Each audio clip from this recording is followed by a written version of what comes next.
Hi, this is the best of chess and I'm FIDE Master Bon Jovanovic. In these videos I will try to explain you world of chess combination. First, what we need to know is that combination are so-called must-play or forced lines. We have couple of tools which we use to force our opponent into combination. We achieve that with check, with exchange, with sacrifice, or with attack or threat. Combinations are consisted from tactical elements, for example, double attack, pinning, discover attack, and so on. We use them to mate our opponent, make a stalemate, win material, or achieve some positional goal. They appear when something in the position of one of the player is not alright from a strategical point of view. For example, it can be bad position of some piece, weak pawns, weak squares, bad position of the king, and so on. We can recognize them when we define pluses of our position and minuses of position of our opponent, and that we will discover by making estimation of the position. Estimation of the position is consisted from quantitative and qualitative analyze. In quantitative, we will just make a comparison of our material and opponent's material to discover if there is material advantage for any of sides. In qualitative analyze, we will make the most basic things. We will take a look on the position of kings, position of pieces, and finally on pawn structures. And there is no particular order which you have to follow.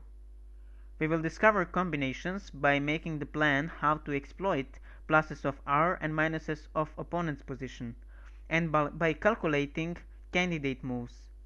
In these videos, I will introduce to you tactical elements, typical reasons why tactics appear, and some of typical combinations which we see the most often. First tactical element which we'll study is a double attack, and in this lesson I will try to explain to you the most basic things about double attack. Double attack is when you attack two pieces with one, and it can be any piece. Even the king also can make double attack, and reason why double attack mostly appear is bad configuration of pieces, or to say that in detail, pieces or pawns are on bad position or unprotected. We will start now with examples. This is our first example. This is one of the basic endgames, queen versus rook, and it is winning for white in any piece configuration, but here we won't discuss about method of winning this endgame in any configuration. That will be our subject in lessons about endgames. Here we will just consider combination. As I said before, now we will start with estimation of the position. First we will go to quantitative analyze. We can see that white has the queen and black has the rook, so material advantage is going into white favor. And we can conclude that in this particular position, goal of combination will be realization of material advantage. Now we will go to qualitative analyze. We can notice that white has a very strong king on c6 and a very flexible and powerful queen on f1 because there is a very few pieces left on the board, and in these situations queen is very strong. And these are pluses of white's position. On the other hand, black has king on a8 on the edge of the board, and this is first minus of his position. And rook on h7 is unprotected, so this is second minus of his position. And we need to make a plan how to use these pluses and minuses in the position, and we can conclude that we need to give a check and attack the rook at the same time. And in this particular situation we can do this only from g8 to give a check and attack the rook on the h7. But our queen cannot come on g8, at last not in this move, so it wouldn't be forced. We can try to find a way how to bring black king on some square from where we can do that. So let's check it. If black king comes on a7, we do not have square from where we can do that. But if black king come on b8, we can see that We can do that from g8 again, but now we have one additional option, that is square b1, from where we can attack the king and rook at the same time. Now we should find the candidate moves which will help us to execute these goals. So first move will be queen a6 to force black to come on b8, and second move will be queen a1 check to force black king to comes on b8. We'll start with our first candidate move, that is queen a6. After that move we gave check to black king, and black has two options: to protect his king with rook a7, but now we have queen c8 mate, and second option is to play king b8, and we can see that we cannot give a check and attack the rook at the same time, at least not so soon. So we will try to analyze our second candidate move. It is queen a1.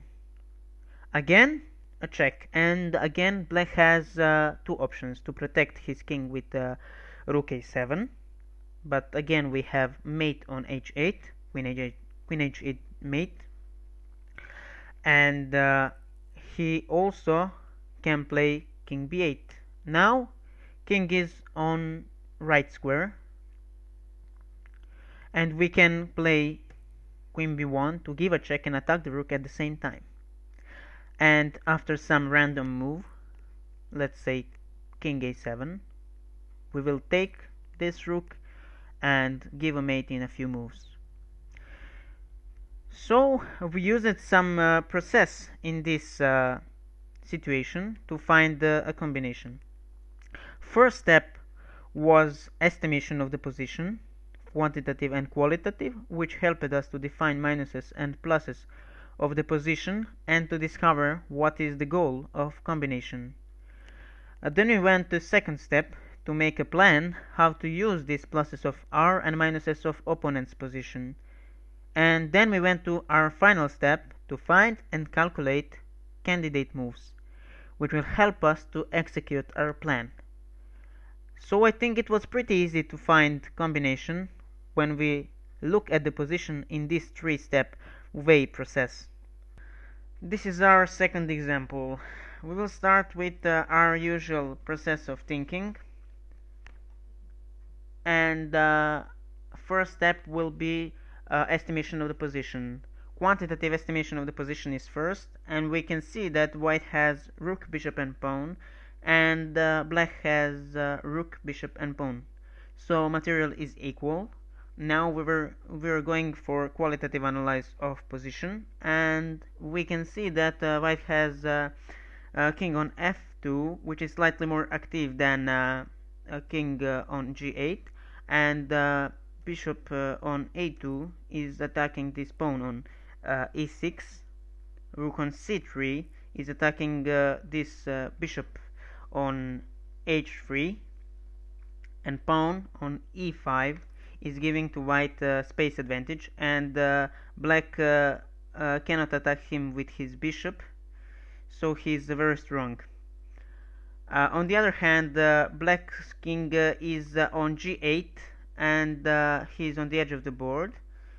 Also, we can see that there is some bad geometry between black king and black bishop.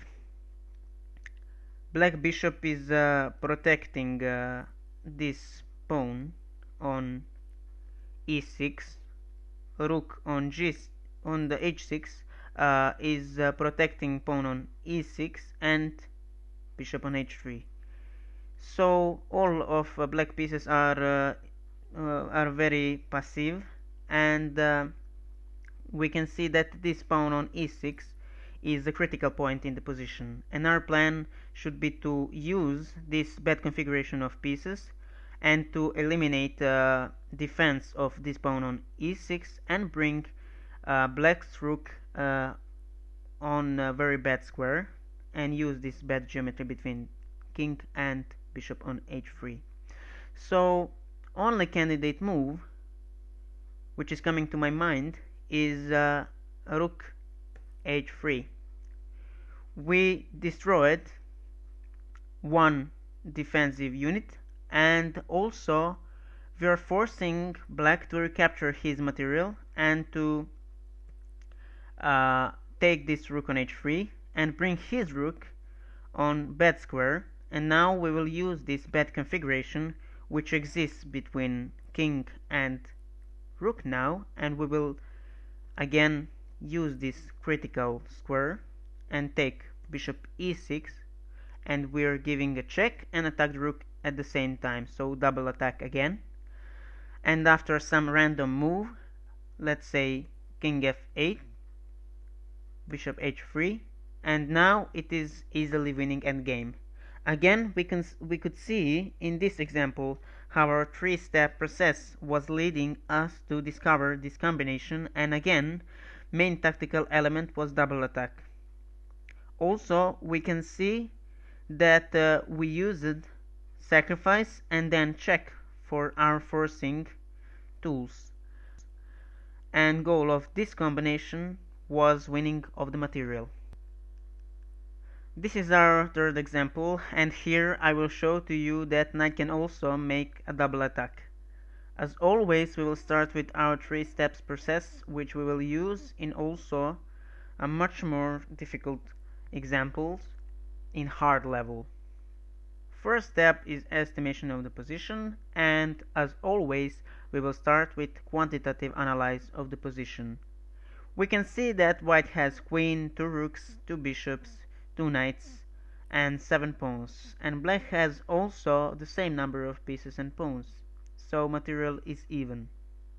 Now we will make qualitative analyze of the position, and we can see that most of pieces are still not developed, so from this we can conclude that this is the opening stage of the game, and we will estimate just pieces which are developed. We can see that white has normally developed bishop on e2 and knight on f3, but the biggest plus in his position is knight on d5, which creates many threats about bad geometry between black's king, rook, and maybe even a queen. So these are pluses of white's position. On the other hand, black has a very bad placed queen on c6, and one of the basic rules of chess in openings is not to play with queen before you develop other pieces and make a castle, and special not couple of moves with queen. And here we can see that black played at last 2 moves with queen, and also we can see some bad configuration between queen and king.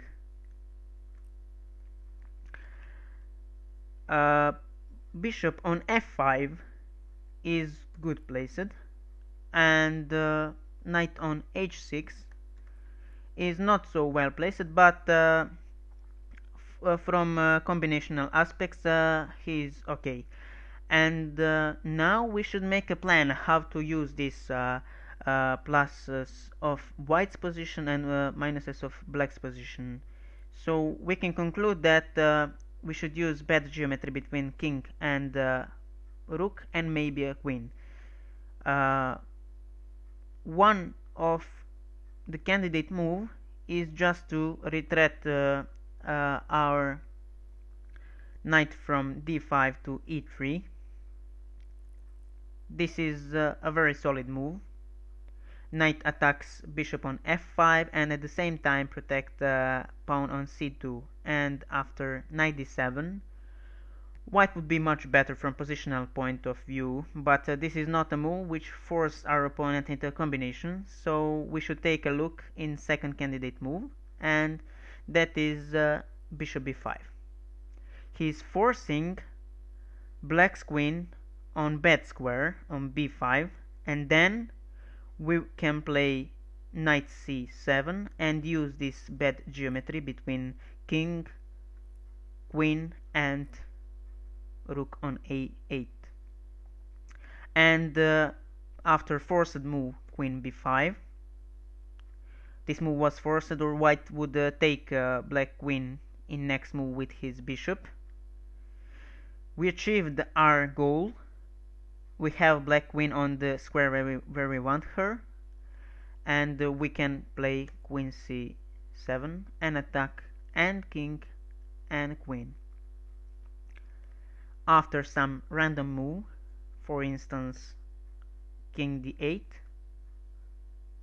we will take this queen, and again three-step process which helped us to define all pluses and minuses of the position, to make a plan and find this combination. And tools which we used to force black into combination was attack with bishop b5 and threat to take the queen, and after that check with knight c7. Goal of combination was to win the material. And we reached our last example for this lesson. Here we will see that even the king can also make a double attack. White is on the move. Let's start with estimation of the position. Quantitative analyze will tell us that white has just the bishop and black has bishop, knight and pawn on h3, which is very difficult to stop from promoting into a queen. So material advantage is on black side, and obviously white is fighting for a draw. So we can already conclude that main goal of combination in this particular position should be to try to reduce material and make a draw. Qualitative analyze is showing that black has unprotected bishop on f4. He has a very strong knight on f2, which defend this pawn on h3, and also he's in control with this square on h1, the promoting square, and king is too far from action, and he cannot help. Pawn on h3 is very strong, and he is 2 moves away from promoting into a queen. On the other hand, black has bishop on c8, which is very well placed, as much as it is possible in this case, but anyway he will have to give up from this bishop for this pawn on h3 or on h1. The biggest plus in white's position is his active king on h5, which is very close to this unprotected bishop on f2, and he creates some threat about combination. We can easily conclude that if we allow h2, we will have to give up our bishop on h1, and black will come into endgame with bishop and knight against king, which is winning. So what to do? We will have to give our bishop for pawn, and black will finish with endgame bishop and knight and mate us. So our plan must be to use this bad position of unprotected bishop on f4, and if we can bring black knight also on some bad square and make some bad geometry between these two pieces, and use our activity of the king and make a double attack. Candidate moves can be king h4 and bishop h3. Let's start with king h4. After king h4, black must play h2, and now only move not to allow black to promote queen is bishop b7 to attack this square of promotion. And now after h1 queen,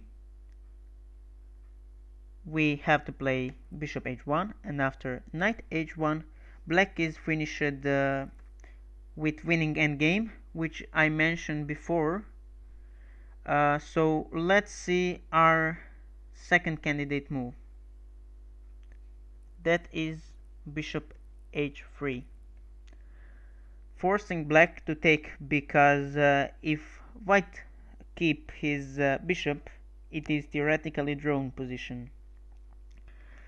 And after knight h3, now we have bad geometry between black bishop and black knight, and we will use our active king to make a double attack by playing king g4, and one piece will fall and game will end in a draw. This was lesson about tactical element double attack for easy level, where I introduced to you combinations basic of system, how to find combination, and tactical element of double attack. In next lesson I will show to you more complex example, and you will understand double attack much better, and I will give you some advices how to practice it and combination skill at all. For the best of chess, this was FIDE Master Bojan Jovanovic. Thank you for watching this lesson, and I hope you enjoyed. See you soon.